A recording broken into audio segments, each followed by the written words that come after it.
Hi, I'm Jen. I'm Abby. I'm Lauren, and these are the Peasant Rebellions. Basically, a rebellion is an open resistance to a government or leader. In this case, the peasants were against just about anyone who had money, because theirs was being taken by the government through taxes.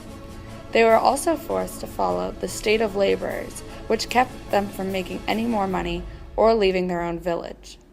There were severe punishments affixed to those who chose not to follow the king's rule. The poll tax required everyone to pay 5 pence to help support the war against France. Rebellions were happening all over Europe.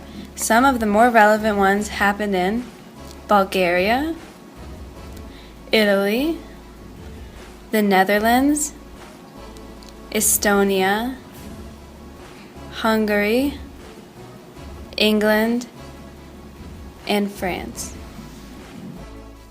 The Peasants' Revolt in London during 1381 is the most renowned rebellion.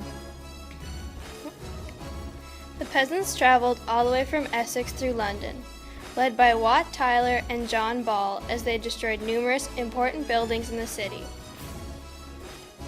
The king at the time was only 14 years old, which on top of the poverty that the peasants lived in, gave them even more ambition to overthrow him.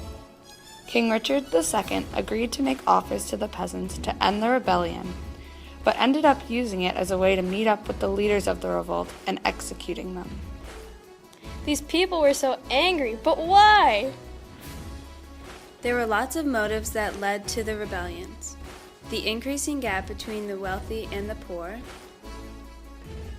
the decline in income of the poor, the introduction and raising of taxes, the fear of losing freedom and estate to the government,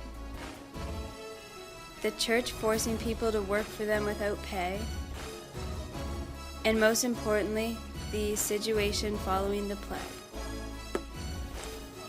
When these people died, the lords began to cut their workers some slack by giving them land and more freedom in return. However, as the population began to recover, the peasants feared that they would lose their new rights once again. And for these reasons, the people of the lower class in Europe continued to rebel against their leaders over the 13th and 14th centuries. Let's just be thankful that the peasants didn't have the internet.